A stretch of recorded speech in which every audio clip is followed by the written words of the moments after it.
All right, what's up, everybody? So, I'm going to go over all the specifics of exactly what I put into a comic book pitch that I submit to publishers or other creators that I'm trying to partner with. So, if that sounds interesting, stick around and stay until the end because I'm going to give all my personal tips and insights and specific examples of what I've done in the past. So, just going right in, I'm Lord Max Hoven. I'm a best-selling independent comic book creator and film producer. All my videos are sponsored by my own work, which you can find in comic shops and bookstores and on my website, hovencrow.com, which I will link in the description and a pinned comment. Liquid Kill is actively releasing monthly. You can pick up issue 6 this week. So check that out. It is a cyberpunk horror series. And I'm going to just jump right in. So, whenever I'm pitching a publisher, or really anybody, I keep my pitches as short as I can. um, and since I'm a writer, I start everything in Microsoft Word. So, even though I try to design it very visually, I still use Word because that's just what I'm used to. Of course, I have access and the ability to use things like Adobe InDesign, but I always start with Word. So whenever you're pitching, you don't need anything other than your good old Microsoft Word. So my pitches are basically this is whenever I submit a full book or a full series pitch to a publisher or another artist that I'm trying to work with. So this is after, if I'm not submitting to the guidelines they specifically asked for, this is the guidelines you should be going. If you've reached out to a publisher and they actually express interest in saying like, oh yeah, you know what, send me your pitch. This is what you would send them because they're already interested. You don't need to try to hook them with like the log line or the creative team. By this point, they just want to know, okay, what is it? This is what I do. Okay, it's usually 5 pages plus some artwork. So my first page, it is artwork. So the start of my pitch is the cover of the series or the book. If it's That's always what it is, and I usually title it. Sometimes it's like at the top of the cover, sometimes it's at the bottom, sometimes it's in the header or the footnote, but I always title it as my series name, like the title of the series or the book, pitch to, and then the publisher's name, as if the title of the document is my book pitching to you, the publisher. So it's very clear from the get-go. This is what this is, and here's the cover of the product. Um, and like I was saying, that the title is less of a big deal. The key here is the artwork. I start off with the flash. Like this is what you can judge a lot of things by the covers, especially the artwork for a comic book. It's a visual medium. Um, it's what so your first judge, your first reader is the person you're pitching to. So you have to hook them just like anyone else. All right? Um, and if you haven't finished a series or and you haven't even hired an artist yet, I would say hire an artist to do the cover. Even and usually if you're pitching someone at this point, they want to know you have a creative team set in stone.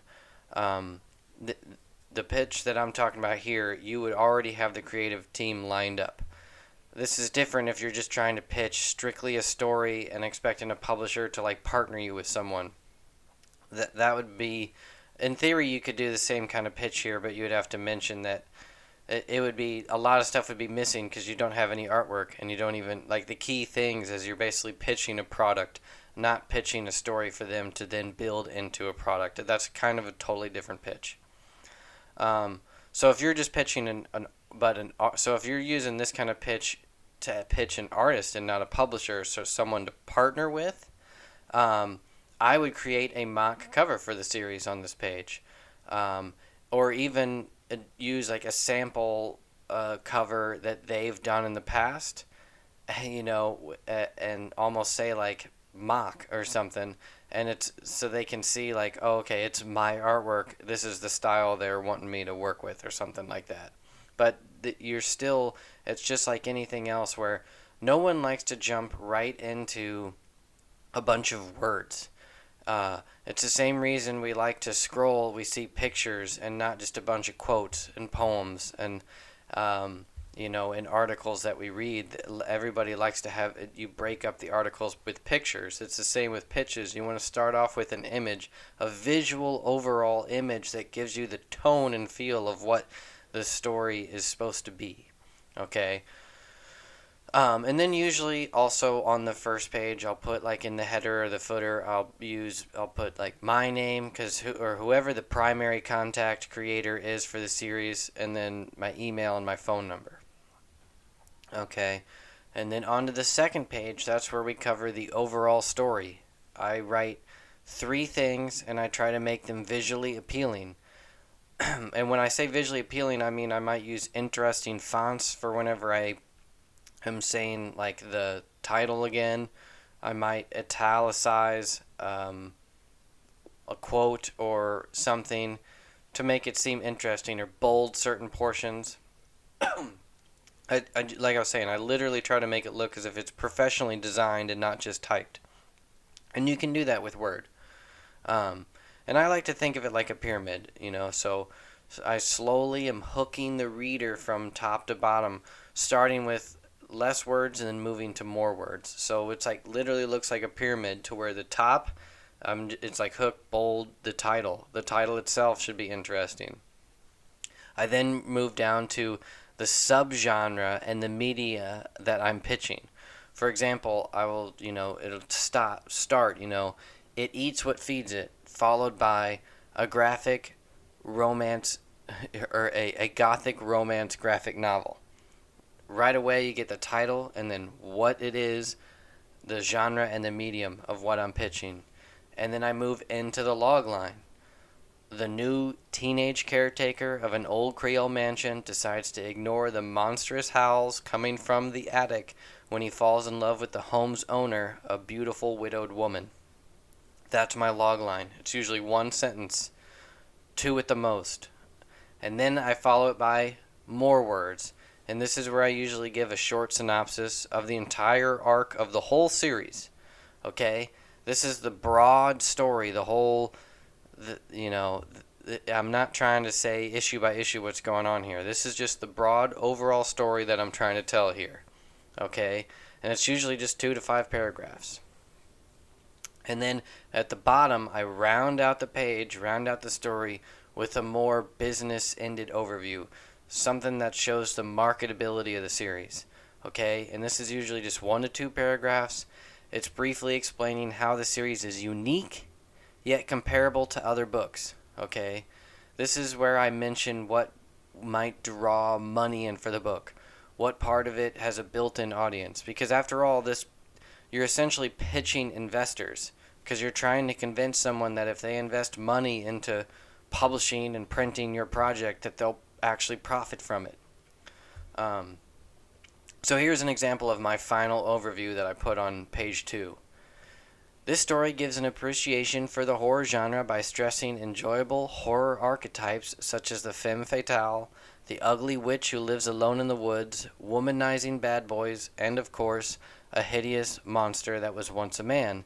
It gives the reader just enough dramatic familiarity to draw them in, then blasts them with original laughs and scares to keep them wanting more.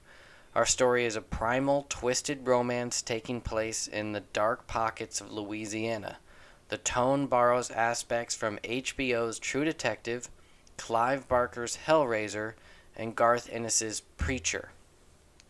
We're in a very supernatural, superstitious, swampy, gnarly, southern, and creepy part of the United States. You'll notice, especially that second paragraph, I'm specifically giving 3 examples that are in pop culture that are related to our story. A TV series, a movie that was also a novel, and another comic series. Okay, it's important that you're using comparables that are in your medium. But they don't necessarily all have to be in that medium. So I didn't have to put in all other comic books, although I could have, and there were pitches where I did. But you may also, if it has more relevance to something that's like a TV show or a movie, you would mention that as well. I also mention like the actual setting and location of the story. Okay, and then I also give in briefly kind of some poetic ways of saying here's kind of the things that are in it, talking about the archetypes and stuff like that. So that's what I mean by like the marketability, to where I'm not really telling anything about the story. I'm just giving you like a comparable of to like, well, what kind of product are these people possibly buying?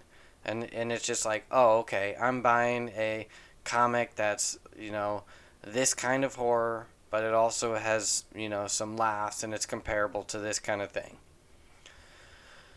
Page 3, I cover what I call technicals. So this is where you're going over the technical aspects of who is physically making the book and how long is it going to take. So I give short bios of each creator. This is where you'll want to highlight whatever you can to give each creator as much credibility and prowess, I guess you could say, as you can. So you'll include all your academic credentials, any previously published work. If you have a lot of previously published work, you want to post your most notable, not just everything. But if you don't have much, you'll want to mention even little stuff like an article, like a magazine or college article you wrote or something like that. If you were a part of an anthology, any awards you've won, any big company clients you may have worked for, especially if you're an artist, or if you're a writer who's written for a big name, like I was saying, a magazine, or you've been published in a newspaper or on a well-known website. If you've ever worked for video games, movies, TV shows, other comics, you'll mention any other artists that have well-known names that you've worked with. You're just trying to use, someone else's credibility to boost yours, whether that's a person or an organization. You mention it here. And then after the creator bios, I then give details on how far along the project is, and then like expected finish date, which also would include an expected, basically how soon can they put it out, or like will I be done, so that how soon can it be for them to be ready to release? Because they'll need to know if you're only at issue 1, if they're trying to release a 6 issue limited series and you're only on issue 1, it might be a year before they can release yours, and you'll need to let them know that. And this, so yeah, on this technicals, that's where I detail the number of issues that are in it, whether it's black and white, who the artists are already attached, and things like that. So the 4th and 5th pages is then finally, like I was saying, of our pyramid. This is where you have the most words. So then it's like at this point, this is where you're given a full plot point by plot point, issue by issue rundown of the series without sending them the script. This is where usually, each issue kind of can be split itself into 3 or 4 acts or parts, which I separate into paragraphs, okay? So each issue can usually be detailed in about 3 to 4 paragraphs. So you can usually give a full rundown of, 4 to 6 issues in 2 pages in Word, okay? So that's, usually my 4th and 5th pages. So it's basically like you just try to hook them with that cover, and then you try to hook them with the title and log line, and kind of a little brief summary of like how it's interesting in general and marketable. And then you break down like a full story synopsis, and then you break it down even further into like, the section by section super synopsis, to where it's like if they're really trying to get into the nitty gritty of the story, you go there. And finally, you end with artwork from the series.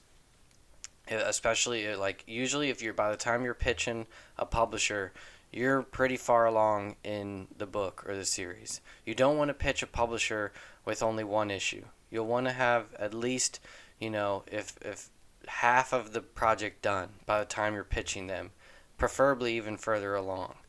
Um, but so whenever you're putting artwork in, you'll want to do the best 5 consecutive pages that you can. Okay. Well, I think it's important to showcase the most visually interesting pages. I think it's also important to showcase that you can tell a sequential story. So that's why I usually choose like the climax of the opening issue or like a hard opening of an issue, um, and not spread out pages. 5 consecutive, right, one after the next, within a story, because you're just trying to prove at this point they will have either skipped past a lot of the reading and just gone to the pages to see what's it going to look like, or they've already read it so they don't need to, like, you're not trying to use the artwork to tell a story. You're just trying to prove that you can, you know give them the promise of the premise of what you're pitching. Okay, so they can look, and I'll even do that. So whenever in the text where I'm highlighting the issue by issue, I'll highlight in yellow, this section is detailed in the 5 sequential pages that I post at the end of the pitch, so that they can see, oh, okay, so here's what you know, the text of his synopsis looks like, and here's what it'll look like in the actual pages that are seen by the readers. So they can just, it proves that the story that you're wanting to tell, that seems like you're going to do in the pitch, here's what it's going to look like on the actual page that they're going to sell. Um, and I think that pretty much gives like the full rundown of what should be in a pitch and sort of how to go about it. Um, and if anyone has any more detailed questions about this, please let me know in the comments. And if anybody wants to actually see my physical pitches and read them that I've sent to publishers in the past, let me know in the comments, and I can probably arrange to post them for free on my website, or like put them in an email list to my subscribers. And you guys can always join my email list at hovencrow.com, and that's of course where you can download all my other past downloadables and anything future that's going to come out, any of my nonfiction books that I'm working on. Obviously, all my comic series and my movies and all that stuff are on there too. So, thanks everyone. Like and subscribe if anything was helpful or whatever. See ya.